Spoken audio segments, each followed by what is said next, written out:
नमस्कार, मैं हूं आपके साथ अनुष्का राय और आप देख रहे हैं तक्षित न्यूज। कांग्रेस के वरिष्ठ नेता दिग्विजय सिंह ने इंदौर में मीडिया से चर्चा करते हुए बालासोर घटना पर दुख जताते हुए केंद्र सरकार पर रेलवे की सेफ्टी और मेंटेनेंस की ओर ध्यान न देने का आरोप लगाया है। वहीं दिग्विजय सिंह ने अपनी पार्टी में अनुशासनहीनता पर कहा कि यदि कांग्रेस में डिसिप्लिन आ जाए तो कांग्रेस कोई भी चुनाव नहीं हारे। दिग्विजय सिंह ने केंद्र सरकार पर वाहवाही की राजनीति करने और अदानी जैसे उद्योगपतियों को संरक्षण देने का आरोप लगाया। दिग्विजय सिंह ने कहा कि इंदौर की उन विधानसभा सीटों पर जीत की रणनीति बनाएंगे जहां पिछले कई सालों से कांग्रेस पार्टी को चुनावी हार का सामना करना पड़ रहा है। दिग्विजय सिंह ने कहा कि आज की परिस्थिति में अमीर अमीर होता जा रहा है और गरीब गरीब होता जा रहा है। बालासोर उड़ीसा में रेल हादसा जो हुआ है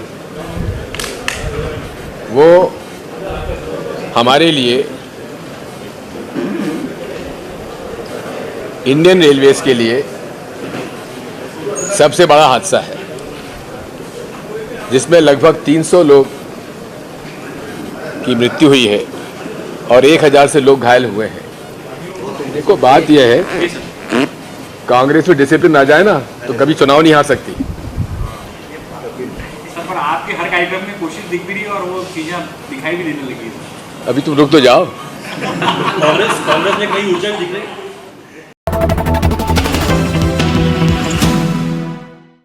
इंदौर के विश्व प्रसिद्ध खजराना गणेश मंदिर की दान पेटी में आए दान की गणना जारी है, जहां आज दूसरे दिन भी नकदी सहित सोने चांदी के आभूषण व डॉलर दान पेटी से प्राप्त हुए। साथ ही पिछले सालों की तुलना में इस बार 2000 के नोट भी बड़ी मात्रा से दान पेटी से मिले हैं। दरअसल खजराना गणेश मंदिर दान पेटी में प्राप्त हुए दान की गणना लगातार जारी है, जहां आज दूसरे दिन भी नकदी की गिनती के साथ ही सोने चांदी आभूषणों सहित विभिन्न देशों की मुद्राएं और कई सामग्री गिनती में प्राप्त हुई हैं। मंदिर के प्रमुख पुजारी अशोक भट्ट ने बताया कि खजराना गणेश मंदिर के कोष ने अभी तक 31 लाख रुपए नकदी आ चुके हैं, जिन्हें आज बैंक में जमा करवाया जाएगा। खजराना गणेश मंदिर समिति के साथ ही नगर निगम के करीब 35 अधिकारी और कर्मचारी पूर्ण सुरक्षा के साथ गिनती कर रहे हैं। वहीं आगामी 8 से 10 दिनों में मंदिर के दान कोष की गिनती पूर्ण हो जाएगी। इसके साथ ही इस बार बड़ी संख्या में 2000 के नोट भी दान पेटी से मिले हैं। जय गणेश।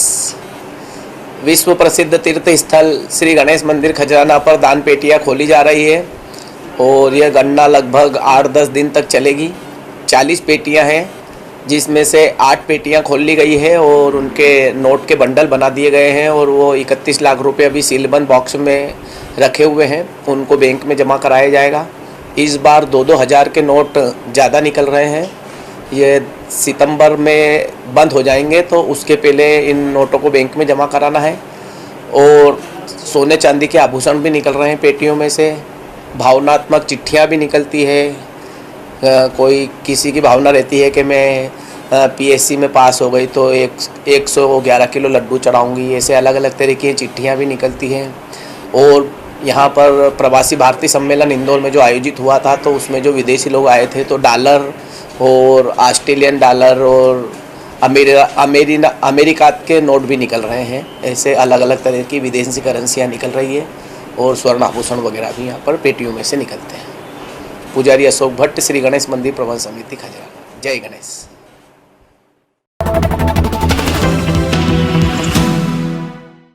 मध्य प्रदेश के थांदला में जैन संतों से अभद्र व्यवहार व टिप्पणी को लेकर समाज के लोगों में रोष का माहौल है। इससे आहत जैन समाज के लोगों ने कमिश्नर कार्यालय में ज्ञापन देकर जैन संतों की सुरक्षा व्यवस्था करने और दोषियों के खिलाफ सख्त कार्रवाई करने की मांग की है। All India Shwetambar Sthanakvasi Jain conference के अध्यक्ष ललित छल्लानी ने बताया कि थांदला में कुछ शरारती तत्वों द्वारा जैन संतों से राह चलते अभद्र व्यवहार लगातार 3 दिनों से किया जा रहा है और उनके खिलाफ अभद्र टिप्पणी भी की गई। इस घटना से पूरे प्रदेश के जैन समुदाय में काफी आक्रोश है। ज्ञापन के माध्यम से जैन समाज ने दोषियों के खिलाफ कड़ी से कड़ी कार्रवाई करने की मांग की है। इस तरह की घटना की पुनरावृत्ति न हो। थांदला में हमारे जैन साध्वियों के साथ कुछ समुदाय विशेष के लोगों ने कुछ अभद्र टिप्पणी की थी। तो चूंकि हमारे जैन समाज के साधु संत पैदल चलते हैं और बड़े ही अहिंसक और उस तरह के रहते हैं, तो उन्होंने किसी को बताया नहीं। परंतु ये घटना जब 3-4 दिन तक पुनरावृत्ति होती गई, तो फिर वहाँ के जैन समाज के लोगों को पता चला कि ये इस तरह के हमारे साधु संतों के साथ अभद्र व्यवहार कर रहे हैं। और कुछ ऐसा भी जानकारी में मिला है कि उनको टच भी किया है। तो उसी को लेके पूरे जैन समाज में रोष है और उसी को देखते हुए हमने आज यहाँ पे भी कलेक्टर पे अपने कमिश्नर कार्यालय पे ज्ञापन दिया है और सरकार और प्रशासन से ये निवेदन किया है कि इस घटना पे संज्ञान ले। व्यापारी महोत्सव 2023 का जल्द होगा आयोजन। इस आयोजन में केंद्रीय वाणिज्य और उद्योग राज्य मंत्री सोम प्रकाश करेंगे शिरकत। आयोजन की कमान विधायक आकाश विजयवर्गीय के हाथों में। इसी संबंध में आज इंदौर प्रेस क्लब में विभिन्न व्यापारिक संगठनों की बैठक आहूत की गई, जिसमें विधानसभा क्षेत्र क्रमांक 3 के विधायक आकाश विजयवर्गीय विशेष रूप से मौजूद थे। बैठक में व्यापारी महोत्सव 2023 की तैयारियों पर जरूरी चर्चा हुई। विभिन्न एसोसिएशन से जुड़े व्यापारियों ने बाजारों में आ रही बाधाओं को भी उठाया, जिस पर विधायक विजयवर्गीय ने मौके से ही अधिकारियों को फोन लगाकर इन समस्याओं का समाधान करने के निर्देश दिए। व्यापारी महोत्सव विधानसभा 3 के सभी व्यापारियों की हम लोग गैदरिंग कर रहे हैं। उसमें गवर्नमेंट ने जो जो किया है वो बातें भी बताई जाएगी। जो भी गवर्नमेंट की योजनाएं हैं जो जिससे व्यापारी लाभ ले सकते हैं, उसका कैंप भी हम लोग वहाँ पर लगाएंगे। प्लस यदि इसी दौरान हमारी व्यापारियों से चर्चा चल रही है, अगर जो भी कुछ अगर समस्या है तो उसका भी निराकरण सही व्यक्ति से चर्चा करके हम लोग करेंगे। ये इस कार्यक्रम का उद्देश्य है। और 8 तारीख को 7 बजे माई मंगेशकर हॉल में ये आयोजन है। इसमें केंद्रीय कॉमर्स मिनिस्टर सोम प्रकाश जी, जो IAS अधिकारी भी रहे हैं, अब वो मंत्री हैं, वो मुख्य अतिथि के रूप में आ रहे हैं। उसके अलावा भारतीय जनता पार्टी के भी सभी जनप्रतिनिधि और कार्यकर्ता हैं।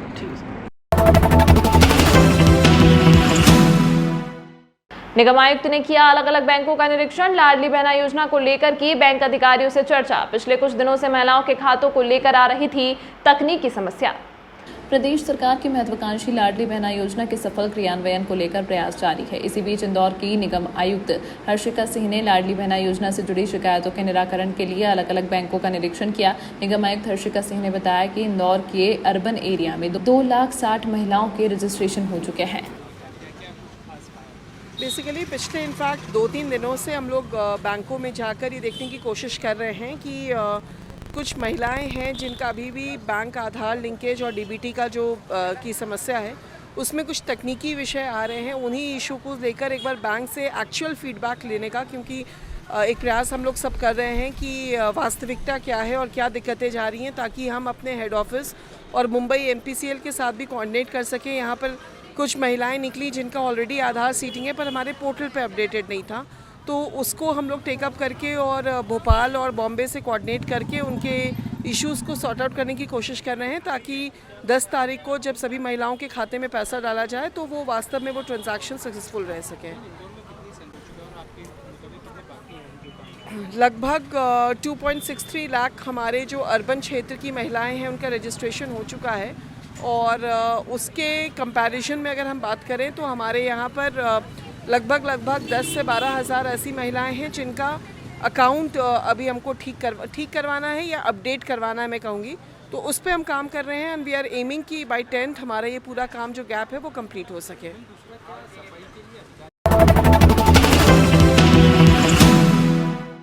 तमाम महत्वपूर्ण खबरों के लिए देखते रहिए तक्षशित न्यूज़।